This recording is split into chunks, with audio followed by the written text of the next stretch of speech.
So where and when were you born?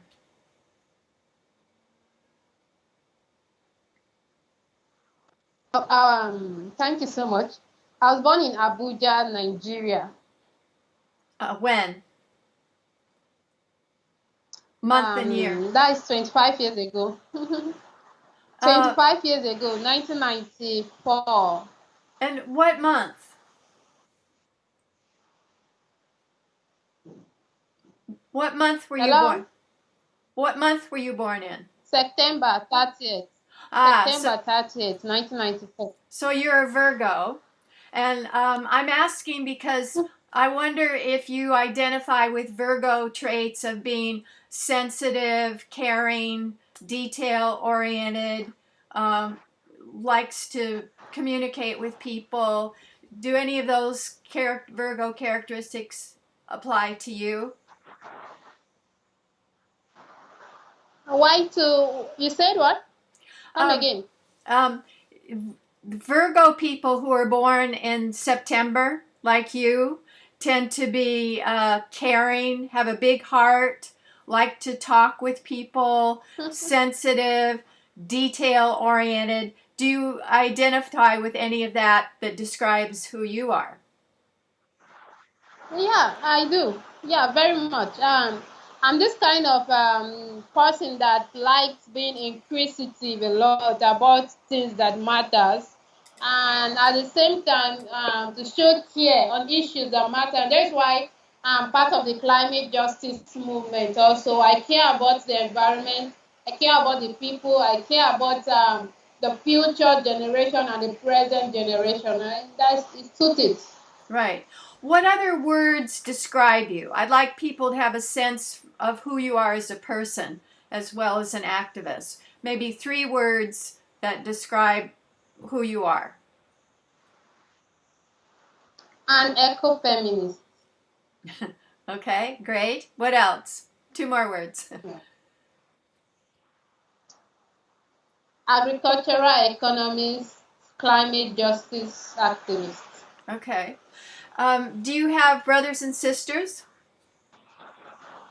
Yeah, I do. Are they older or younger? I have three elder ones, then one younger one. Are they interested in climate activism as well, or are you kind of the star? No, they are not into it, but they encourage me a lot. They support me. They give me advice, share ideas with me that is going to make me think about the climate movement, people for all. Mm. Where are you in terms of your education? Are you finished with university? Yeah, I'm done with university. I finished from Federal University of Agriculture, Makurdi, with a first class degree in agricultural economics. And I didn't understand that you have the agricultural economy and what was the other field? First class, first class in agricultural economics. First class, that's a distinction. Uh-huh. And what kind of work are you doing now that you're out of university? Okay, currently I'm into activism. I'm also writing. Looking forward to more opportunities like organization or media firm that I can be writing for because I have quite a number of articles that I've written. I'm just looking for a media that can help me champion it to the world to see what I am doing about my writing skills. Apart from the fact that I'm an activist, I try to do other environmental work, and through there I get my pay. And what got you started in one, learning about the climate crisis, and two, deciding I have to do something? It's not enough to know about it, I have to take action. Okay, I saw the report from 2018 IPCC report that said that we have as at then it was 12 years to act against climate change. So I saw that as challenging, and before then I've been seeing the effect of climate change because I stood in Federal University of Agriculture, Makurdi. The state in Nigeria is known to be the food basket of the nation, but they are being faced with farmer herdermen clashes because those herdermen, they have to migrate to where there's greener pastures to feed their cattle. So in the process, they migrate to where the state is because it's one of the greenest pasture states that we have here in Nigeria.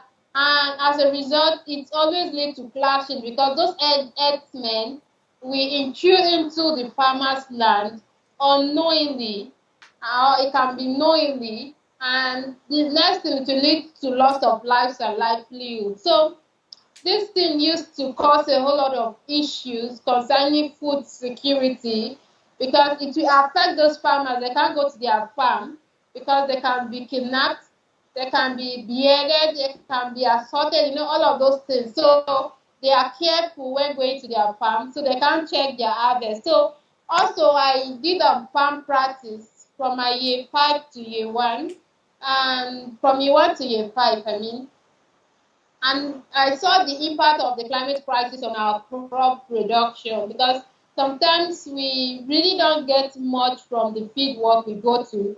We find it very difficult, the crops, to grow with such a condition. So I see all of these things as a threat to our future and to the current generation. So I decided to take action after I finished my university education. That was 2008. Then I started doing a weekly action that is going to help me get many people involved to join the movement for climate action. And what was that weekly action? What did you lead? Okay, I do go to communities because I know that communities, they are not aware of the climate crisis impact. So I will tell them what they needed to do because sometimes they do things cautiously and consciously that they need to be educated on. So I tell them, like, for example, when I go to such community, I tell them that you don't need to burn your farmland in order for you to clear it. The other option you can do is to bury those debris. It will also add nutrients to the farm, and rather than you burning them. When you burn them, you have reduced the nutritional content of the soil, and it's going to affect your productivity. Because those communities, some of them see it as a superstitious belief when their crop do not grow well, but they don't know that it's their action that is affecting their crop yield. So I try to educate them, and their plastic also they can sell it and get books in return or money so that they can empower themselves or send their children to school. So I also go to schools, primary, secondary, university, to educate them because education is very powerful. It can play a key role in people for them to find sustainable solutions to the crisis because you can't find solution when you don't know that a problem exists. So we need to create that mindset that there's a problem in the environment that needs everybody to solve it. So that is the way that we also go through that platform to engage many people and get as many people involved. I also go to church also, like 2 churches have been there to tell them their teenagers classes what is needed for them to do. I can really an educative and interactive section with them. And do you go as an individual or do you go as to educate as part of an organization? I go as an individual. Wow. And sometimes it can be with an organization. Maybe they also have similar thing that I'm doing. I will just join them and do the same thing. Are there other youth activists who are working on agricultural issues?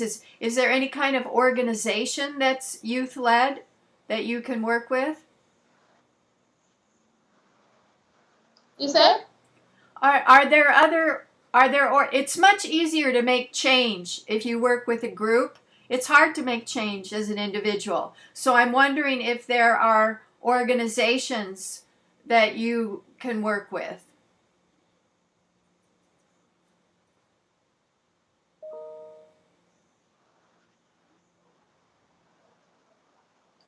Should I repeat?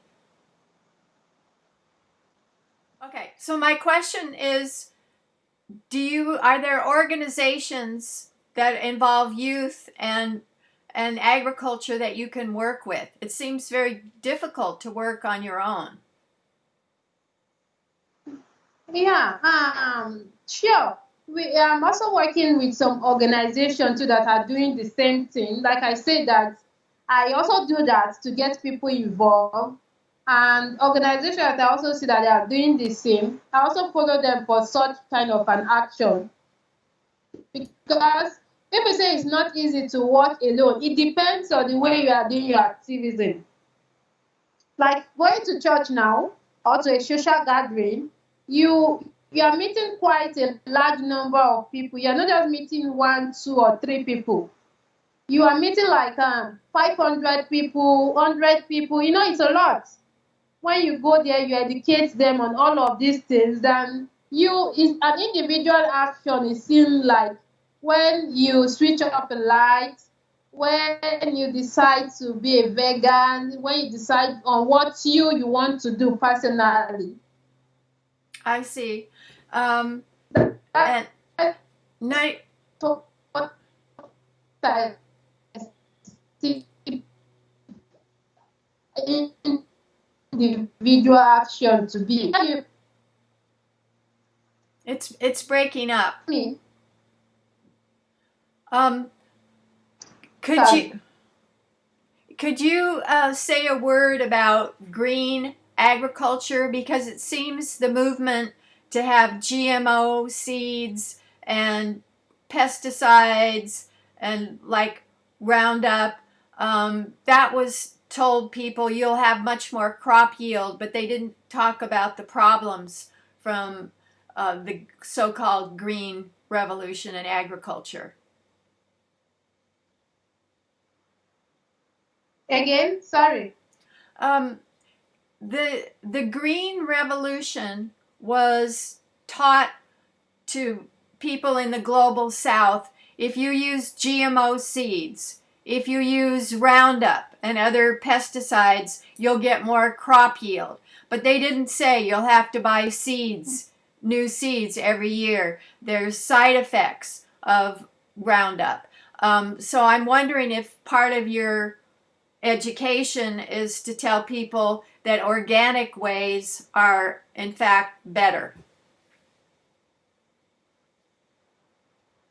Okay, I think I'm not yet into that activism from for now, but that's another thing to look forward to, because it's also dynamic. In as much as we talk about climate change, we also have to talk about what we eat also. So it's something that we can also look into, because it's an arising issue now. The genetically modified crop and all. So it's something that we can discourage the farmers to do. And I find out that there are some indigenous people that they like to stick to the knowledge that they have about their crop and how they do their things, because they believe that the ways that they have been doing it is the best way that they can do it. They can't entertain any new innovations. But it's really difficult in that kind of situation to change their mind. But let's see how we can also include that into our advocacy, because it's going to do a whole lot for us to include such to our climate education in schools also, so that people are mindful of what they eat, so that it won't affect their health status. What is the government's policy about climate change and about organic farming? Are you backed up in your educational efforts by the government? Okay, I will talk about that of the climate change policy, because I really don't know much about the agricultural aspect. But the little I know for now for Nigeria is that they want to be doing this local government. Each local government will be having a crop that they are going to plant. Like if the local government A wants to plant maize, the local government B is going to plant rice, local government C is going to plant potato and all of those things. Just that will distribute it around because for food security, so that it will help. But that policy is not yet in use now. It's not yet strong because I haven't started seeing people doing such yet. So I don't know how they intend to make it look stronger and an approach for everyone to buy into it. But when you talk about climate change, yeah, we have the climate change bill that contains a whole lot for us to cut down our emission and to stay track of the Paris Climate Agreement, but it's not yet put into law. We are still pushing for it because we know that if it is into law, it was going to be for the best or the good for the planet and for everybody that will be beneficial to it. So it's something that we are really pushing for it, that they should sign it into law and it should become a policy that is going to bind everybody, because it's really containing a lot for us to have a solar system and renewable energies, all of these things to be included into it. But I really want to commend the current minister and state minister for environment for them also pushing for the agenda, because we know that it's for everyone's good when we see a planet that is not shrinking or not facing threats of pandemics. It really is something that we can leave for the next generation to inherit. What is the attitude towards organic farming? What do people say about we should use natural agriculture, not pesticides and GMO? Okay, I think the fact is like this, that some people they prefer the GMO because its yields are many. Maybe if the other one yields like 2%, the GMO own is going to yield like 4%, like double or triple the ones that they used to. So it now boils down on education, because many people, as I say, that the indigenous people might not accept the policy or might not like the seed. They might decide to keep using the normal way that they are using to produce their crop, except they are being educated or their mind is changed against their normal way of planting. But for some people, they prefer it because of the production that is going to bring to them, the yield. But it's something that is bad and it must be discouraged. People are against it. I've seen a lot of organizations that are going against this, making campaign about it. In fact, telling the whole nation that this is not what we should agree on. This is not what we should do. It was even a peaceful rally about it. It's on YouTube. Some months ago, I was also sent the video that someone made about the genetically modified things. So it's something that everyone is against. In fact, people that are educated should know that what it's all about is detrimental to our health if we could consume it. Those people that are producing it should also be educated, because sometimes they don't give them the crop. They don't know what it's for, how is it going to yield.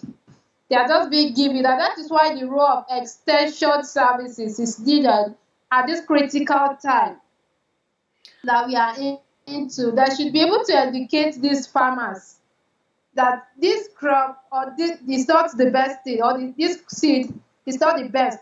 Act wisely for everyone to consume. It's something that we can do. But the rate of extension workers to farmers is high. That means we can have one extension workers to like 400 plus farmers. In some cases, 1,000 farmers, it cannot be effective enough. They can't go round all of those people to start educating them. It becomes worrisome for us, and that is why we, as an activist, we also play that role of an extension worker by going to those communities, educating them for them to sustain their indigenous knowledge. We are not changing their knowledge, we are sustaining it for them to be fair about what they believe and to do what is right. Do you have family members who are farmers? I know that my dad had a farm before. That was formerly, but now we have moved away from that location. We are now in our own house, but we have a small garden. It's a natural one, just very natural. And those leaves that we get from there, they are very nutritious and greenish. So it's something that everyone should buy into, like an home garden where you can farm different kind of vegetables. There's even a difference between all of these fertilized crop and the natural crop. You see that those leaves are broad. For those of the fertilized crop, those leaves are broad. But the ones that are not fertilized, that fertilizer are not applied on, it's just a normal leaf. It's so fresh, it looks good. Even when it is cooked, it can stay longer in the pot and it won't get spoiled or change, or they will not be change in color. But all of these are crops that fertilizer are applied on, it's usually harmful, even eat wisely, even when it is being cooked and all of those things. So there's a lot of ways for people to be educated. I remember when my dad has his own farm, there's nothing like fertilizer being applied. It grows up in a natural way. And when you want to clear the land, there is a tractor for it.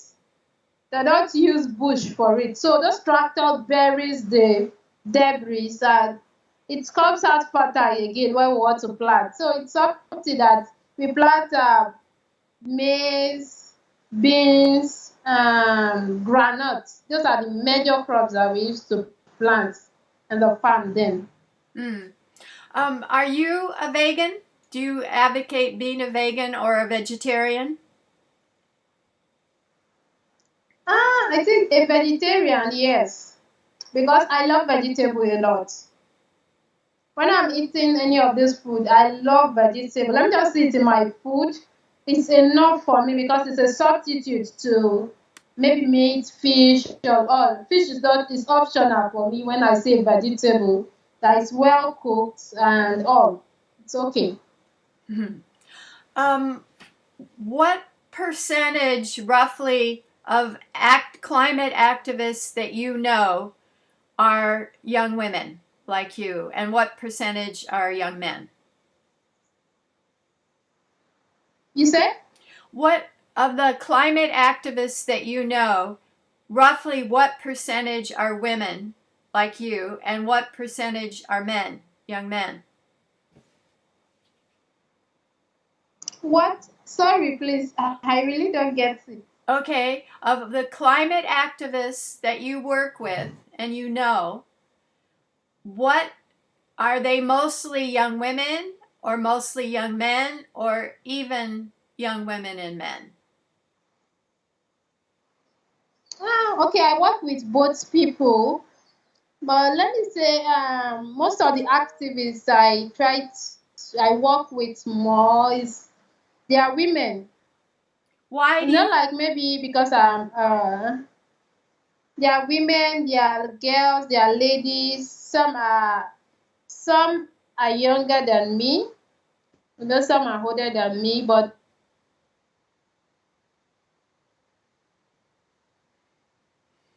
together. But it's more like women folks than the men folks. why do you think it is that there are more young women who are activists? I think yeah, because they are the one most passionate about the environment. The environment affects women more than men. And when women hear about all of these things, they will find way to join. They'll find way to contribute their own action to it, to see that they also make an effort to stop it. Because this thing, it's really, women are always the first victims of environmental issues or environmental instability. So these things we also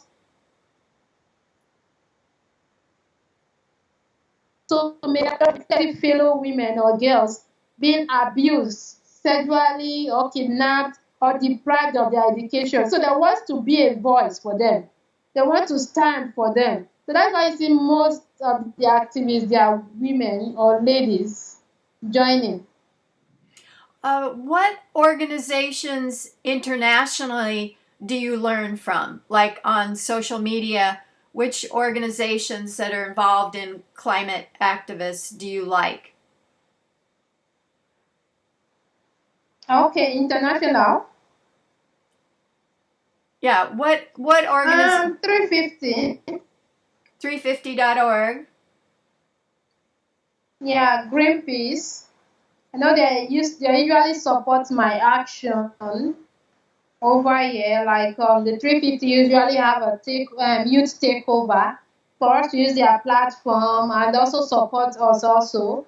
I remember when I was in COP 25, when I needed accommodation, they were the one that accommodated me. They were there for me to stay in an apartment all alone without paying a dime. And the Greenpeace also, they are also being supportive. And yeah, I also have the African women environmentalists also, the NIWI. They're also international organization. They have to do with adapting a landscape, of which it was that of Lake Chad that I adopted as a landscape that needs to be recharged because it's affecting the Africa's peace and security, including our livelihood. And the Global Landscape Forum also is a forum that also supports our action. I spoke in a video at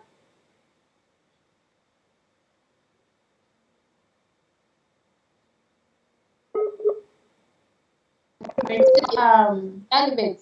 Wait. It's another organization that supports us also invited. Skype cut out. So what organization besides? I don't hear you. Do you hear me? Oh gosh. Yeah, I can hear you. Perfect. Okay. So Skype cut out. So I heard Greenpeace and 350.org and then the African Women's Organization. And tell us NAWI. Tell us more about what they're trying to do. And are all sub-Saharan African nations included?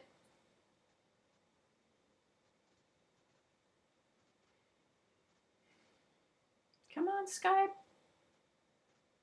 Come on, Skype.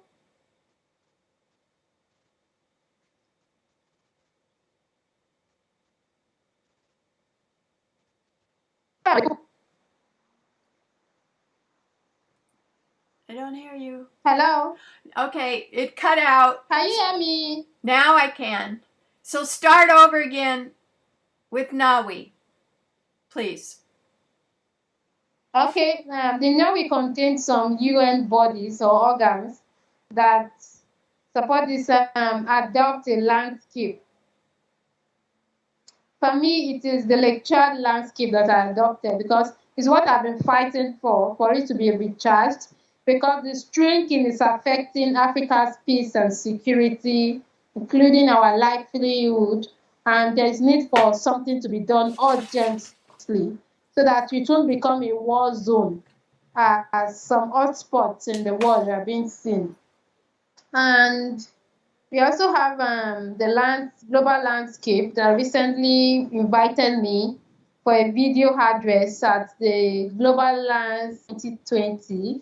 And yeah, the Elevate also, the one I went for in grass, They're also supporting us also. They supported us when we went there for us to continue our climate action. So it's something that it's something that we keep seeing or keep getting. Like I also write, I'm also looking forward for an organization that can support that, like a media organization that I can give out my article and they can help me publish it so that people could see what I am writing on issues that matters to us in global south. If I can see any organization that will support, I'll be so grateful. Do you post on Twitter and Instagram, or where are your social media accounts?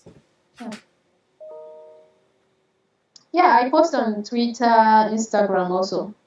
And are those your favorites? The eco-feminist. Mm. And on Twitter is the eco-feminist, on Instagram and eco-feminist. And what does it mean to you to be an eco-feminist? Eco-feminists have to do with the environment and women, how the environment is affecting women, and how important environmental rights is for women's rights to be attained. So it's something that is interwoven to know that women's rights matters for us to get the environmental justice that we seek. Right. What else would you say are particularly sub-Saharan African issues in terms of climate activism? I mean, I think of the fact that Africa is affected by drought and famine and climate change, but doesn't contribute much to it. What would you say are the uniquely African issues in terms of climate change? Okay, this is what I have to say. Let's say climate change is not contributing to it, fine. But climate change provides a fertile land for all of these crises to strive. Today we have Lake Chad shrinking by 90%. It is partly by climate change. Even though it has a population crisis, but population is not part of climate events or processes. It only contributes to the effect of climate change. Because if we could have a better environment, population should not matter. Should be something that it will even contribute to the growth of the economy. But now, climate change is providing an enabling environment for conflict, for loss of livelihood, for hunger, poverty, violence against women's rights. It contributes. So when people talk about population is not part of the climate processes or events. It only comes up when issues of climate happens. Like people that migrate, like an intra-migration happens from the northward to the central. And that is why you see conflict usually arise when there is a limited resources for people to share together. And that is what climate change used to do. Climate change did not cause conflict, but it provides an enabling environment for such to strive. Now that the Lake Chad has shrunk, a lot of people's livelihood have been lost, and we have population growth. It's a double crisis that the population is increasing, and again, there's a loss of livelihood. So it's something that is disturbing. It's a disturbing issue for us here in Africa to see that our livelihood is at stake and poverty is taking up its effect. And women are vulnerable because when all of these things happen, for example, the drought, women have to go a distance to get it. In the process, they fall as a victim of rape. And when it comes to other things, when it comes to flooding, when their farmlands are taken over, they use their girl children to get to marry as a strategy, like a survival strategy, because they want to get money from that aspect so that they can feed their family. So you see, all of these things is affecting women. Women have a role to have a central role in all of these issues. And this part of what I'm saying is what I also wrote in my new article. You can check it in my blog post or in my Medium that I'm going to release tomorrow, that this thing is really affecting. I talked about climate change and violence against women, a call for an eco-feminist approach. So when we talk about climate change, it's affecting everyone because the climate refugee connects us all. Right. The climate refugee or environmental refugee connects us all, regardless of the continent we have. So that is why we need to take care of climate change before it gets out of hand. So we just have to keep doing our own parts. We need more people to support us here in Global South so that we can carry on some projects that we see that is going to help the community, the people, and their livelihood as well. It seems to me that it's really important to educate girls, and I wonder in Nigeria if there's an equal amount of boys and girls in school or not. Do girls have equal access to school? Yeah, like I wrote in my article that I just published, by right, a girl child should be educated.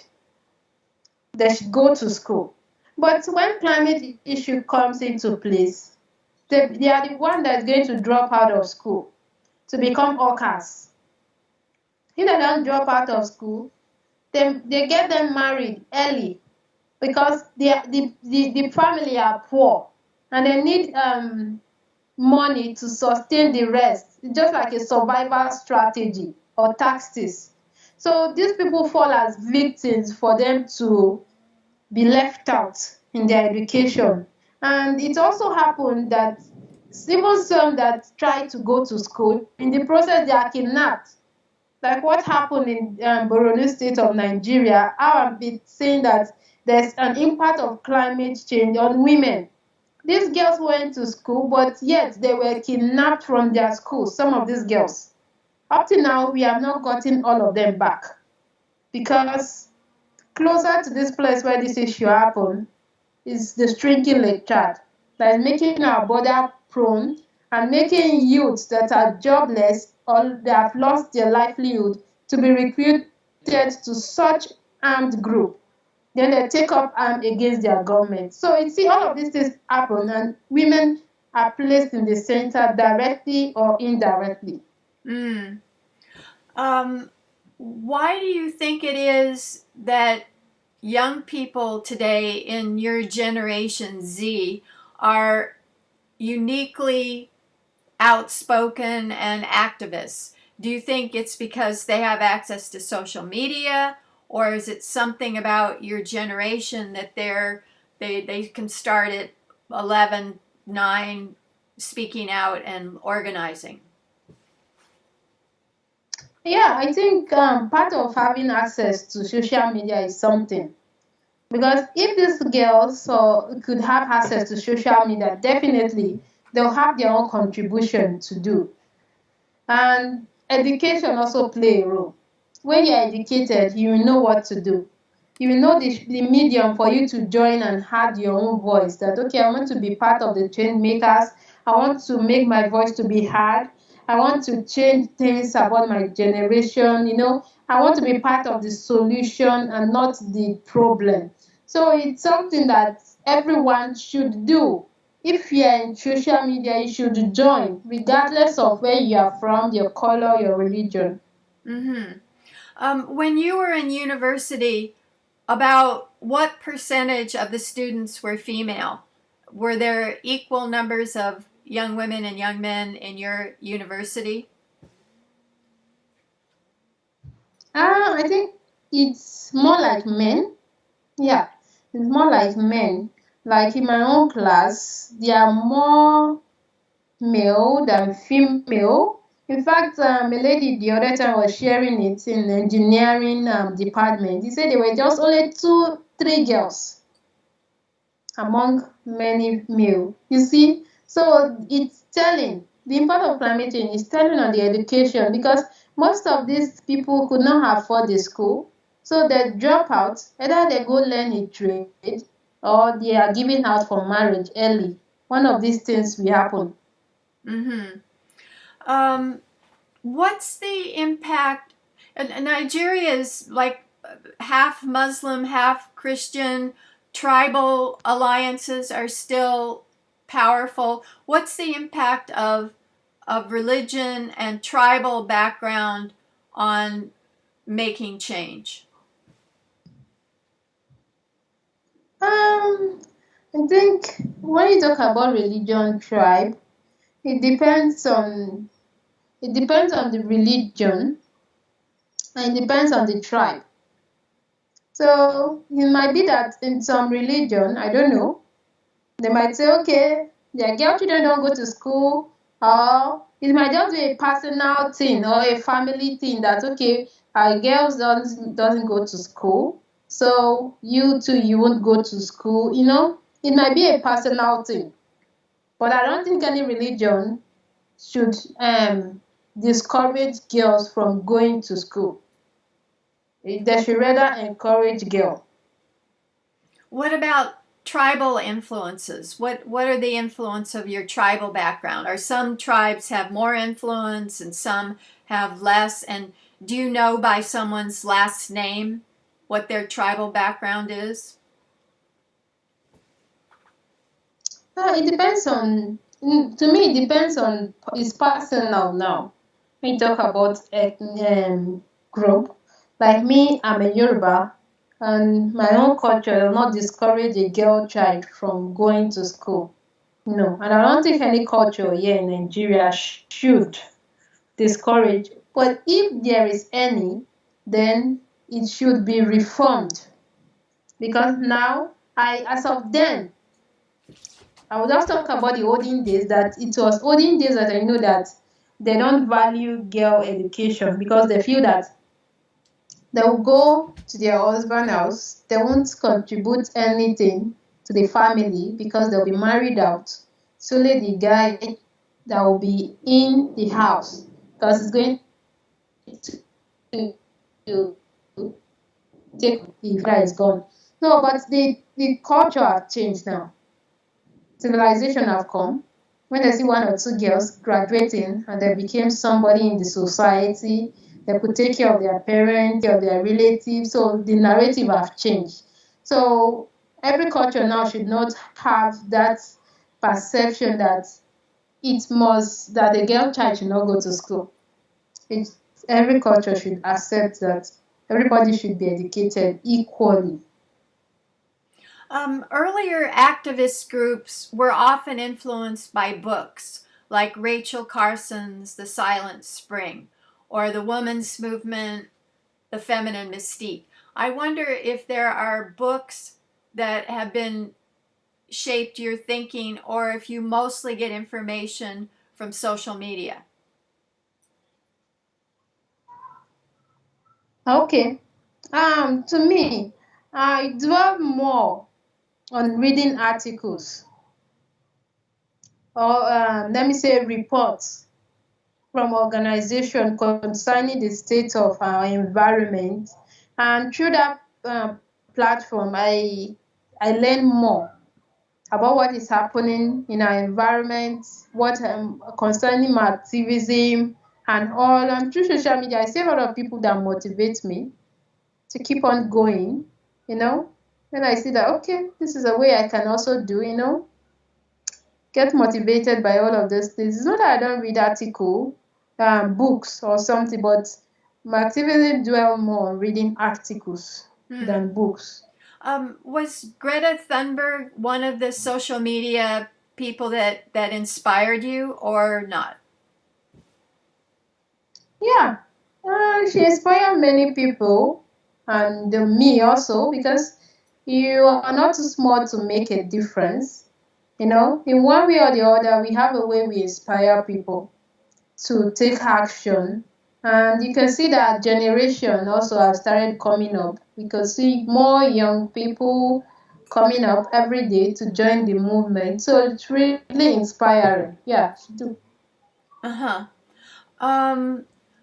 What when you think about the future, are you optimistic or pessimistic about our ability to stop global warming? Optimistic. Why? I'm optimistic because there's hope. Why? If there's no hope, we'll not be taking this climate action that we are doing. We can now see more young people getting involved. They are educated about what is happening in their society. They want to be among the solution providers.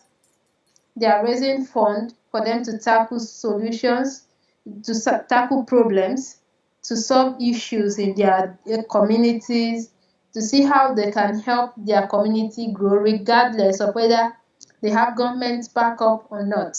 So we are hopeful. And if we are not hopeful, we will not be doing what we are doing, because we know that our efforts individually, together, we can make something happen. That's encouraging. Um, when when you are on social media, your main use is Twitter and Instagram, you said? Yeah, mainly Twitter. And where do you put your articles that are longer? But my article is my bio, both on Instagram and Twitter. Okay. An issue for girls in the US at least is increasing anxiety and depression. And some people say, well, social media use makes girls feel badly about their bodies and anxious. And I wonder if that's an issue that you've seen, or if that's a US kind of problem. Like, is the exposure of their body or what? I mean, if you see people have pictures on Instagram that are photoshopped, or they get more likes or more followers, then you feel badly about yourself. I mean, that's what some professors are saying here, causes more girls to be anxious. They compare themselves. Okay, you mean the number of likes and retweets? Mm-hmm. Okay, from people from the Western world and people from global South. What my question is, that in the US, a problem is increasing numbers of girls who are anxious and depressed. So, mental health problems. Is that a problem that you see in Nigeria? It depends on what you are doing to have a stable mental health or something. Like for me, I take some day breaks, like some days just off Twitter, so as to do other things and take care of my mental health. They can also do same. You must not be on Twitter like every day in the week. Just take some days, rest, um, visit friends, and do other activities so as to take care of your mental health.